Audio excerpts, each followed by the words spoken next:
欢迎来到星星频道，请点击订阅并关注，获取最新资讯。书卷一梦首播，剧情发癫又欢乐，十分新颖，李一桐演得真好。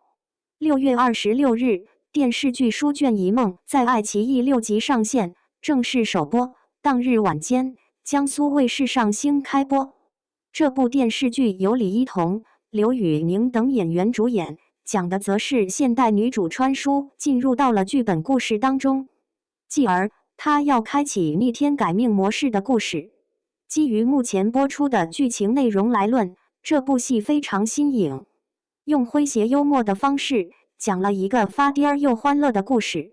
基于剧作的新颖性，这部《书卷一梦》肯定会获得观众们的追捧。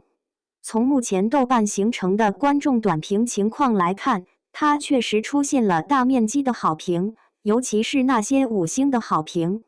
哪位可能说了，都是明星粉丝们自己刷出来的。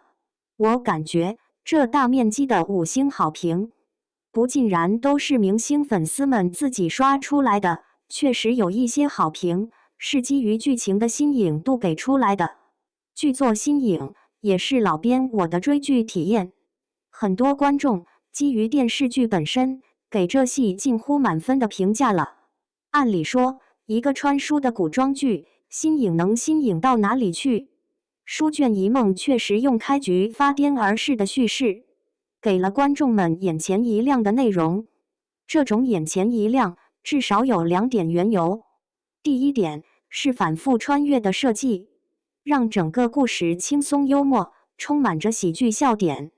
第二点则是女主角这个现代思维模式的设定，让整部戏充满着自我瓦解，这是古装轻喜剧的最大前提条件之一。不同的讲故事的方式，遇上不同的故事内容，就会产生不同的效果。书卷一梦是用最不严肃的方式讲最不严肃的故事，实现了假假成真的效果。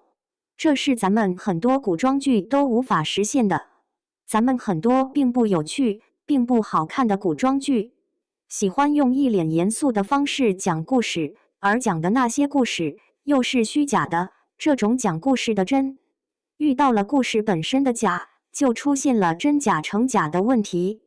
当然，用严肃的方式讲一个严肃的古代故事，则是真真成真，会出精品古装剧。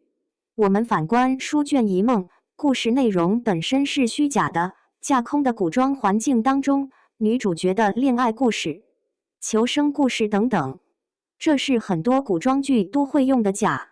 这个时候，如果电视剧继续秉持一脸严肃的方式讲假故事，肯定会出现口碑上的巨大扑街，继而观众们都要弃剧的。书卷一梦不一样，它在讲故事的方式上不严肃了，而是换成了当下的嬉皮笑脸。方式的假遇到了内容的假，出现了意外的真的效果。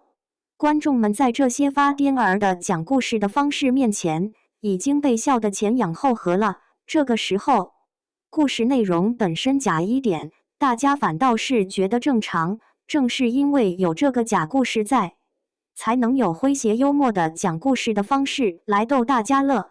所以剧作就实现了一个非常有趣的效果。讲故事的方式越发癫儿，女主角剧情当中越发癫儿，观众们就越发笑，越欲罢不能的追剧。观众们太需要乐子了，太不需要一脸严肃的古装偶像剧了。书卷一梦用这种讲故事的方式，瓦解了自身的严肃性，这个自我瓦解的过程本身，形成了喜剧笑点元素。而剧作当中该有的那些古装啊、言情啊、武打动作啊，又一个都不少。这种局面之下，该剧的新颖性就迎面而来了。同时，书卷一梦非常占便宜的地方在于，女主角这种现代活泼性格的设定，让这部电视剧注定成为轻喜剧。剧作一上来就是三角恋和互相杀，这狗血式的内容，还没等着观众们吐槽呢，女主角立马跳出古装环境，用现代模式进行吐槽了。